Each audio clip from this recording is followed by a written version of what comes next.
What's up, everybody? You are looking at a fresh pick, and there is a letter that we found in here. It's that letter right there. I'm going to show it to you guys in a minute. It's a very racist and disturbing letter. We'll get to that. We found some very important historical stuff in there. There's some stuff in there that if it is what we think it is, it's very valuable. So everything here is really valuable stuff. This is stuff that I can sell at the antique store and make maybe $100 in there. And I still got to discover what's in all these garbage bags. This is all military stuff and some old aerial photo lights, satellites. I can tell just by reading through some of this stuff that the person who died, and yes, somebody died, because I know that I've been picking for a while. I know when somebody died. Excuse me, there's a lot of dust and all this stuff. And of course, I've already filled up that garbage can and that garbage can with just pure garbage. And there's a lot of antique toys. Just an interesting pick. I can tell you the guy was a scientist. He was very important. And I'm pretty sure his family just threw this crap away. They're going to inherit millions of dollars. The house alone's got to be worth $1 million. Listen to this letter. I'm going to show you guys before we get to it. Can you read what it says there? It was signed in 1960. By W. G. or H. Linquizin. Okay, so you want to go ahead and read this letter loud so we can hear you?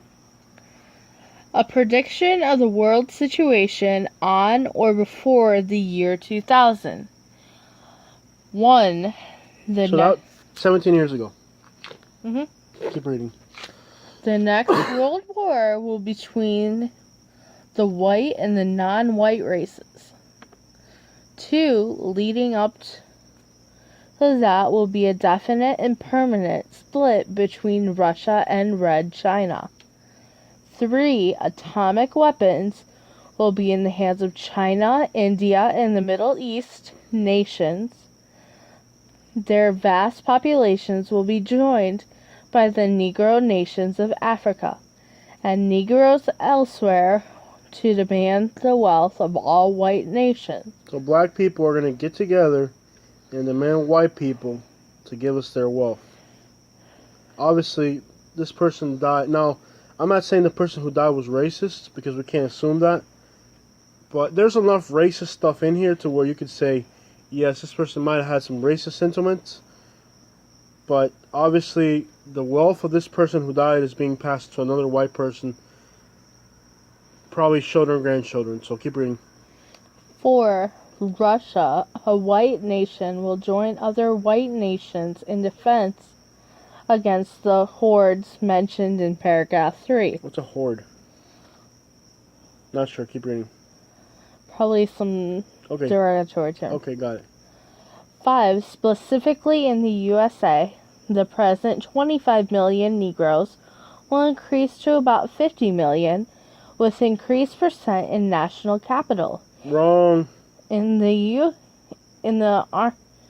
armed services and high government positions now being fostered by the administration, they will join the world revolt against the whites. The armed forces could be rendered useless by a minority, as was the case of the Russian army in 1917 to 1918. 6. These conclusions are based upon the facts of today.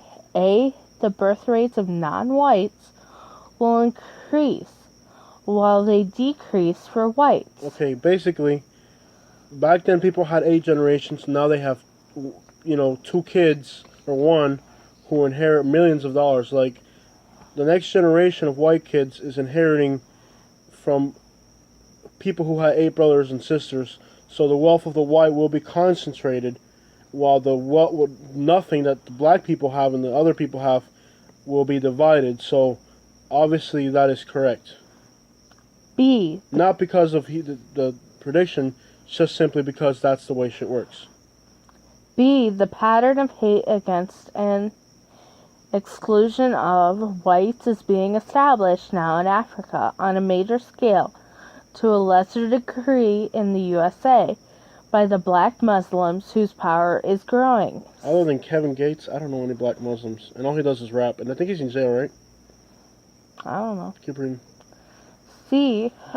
resentment has smoldered for years among their teeming millions of China, India, Indonesia, and others over the colonization and exploitation of their countries by whites. History repeats itself. Study the rise and the fall of the empires of the Greeks, the Romans, the Spaniards, and now the British. In all cases, it was mainly the infusion of non-white blood destroying the virile white blood. Will USA be the next with full integration? The war between the states. So this person predicted full integration. Congratulations. No crap. Okay, keep going. The war between the states took the lives of 4 million white men to give the Negroes a life here that they never had in Africa and never would have had. No, the Civil War was about keeping the states united. It had nothing to do with freeing the black people. Even Abraham Lincoln said it. And would never have remained in Africa. Even today in Africa, all improvements were made by white men, none by the Negro by himself. The biggest improvement in Africa was Nelson Mandela. Keep going. And he was black. That's it. That's it? So, there it is, guys. Let me zoom in so you guys can see this. Obviously, it's at night. And it's about 2:30 in the morning. We just found this pic. There it is. I think the person who wrote this had some very racist and negative feelings. And this is authentic. Look at the coloration. And I mean, this is what we do. We pick. So this is a fresh pick. It's 2:30 in the morning. We just got here. And this is a fresh pick. So definitely this is authentic. And there it is. You can see it for yourself. I think this person harbored a lot of hate. And the mentality that this person had was very backwards. Maybe for the time being, it would have been very appropriate for the demographic to think this way. However, whoever this person was and their predictions were based off a very evil mentality, I think, and very distorted. That's my own personal opinion. I don't believe the Civil War was fought to free the blacks. The Civil War was just fought to keep the states united, the Union. And it became about race towards the end because Abraham Lincoln didn't really have a choice. I mean, the generals after the war were friends and went to each other's funerals. So a lot of the information here is distorted to portray what this person believed in. I don't think there are too many of these predictions actually came true. What it does give us is a very clear idea of the mindset that people had in this time period, and other artifacts that we found in this pic right here are of very important significance in the United States history. So I don't know if they're authentic or not, but definitely an interesting letter. Give your opinion and what you think about it.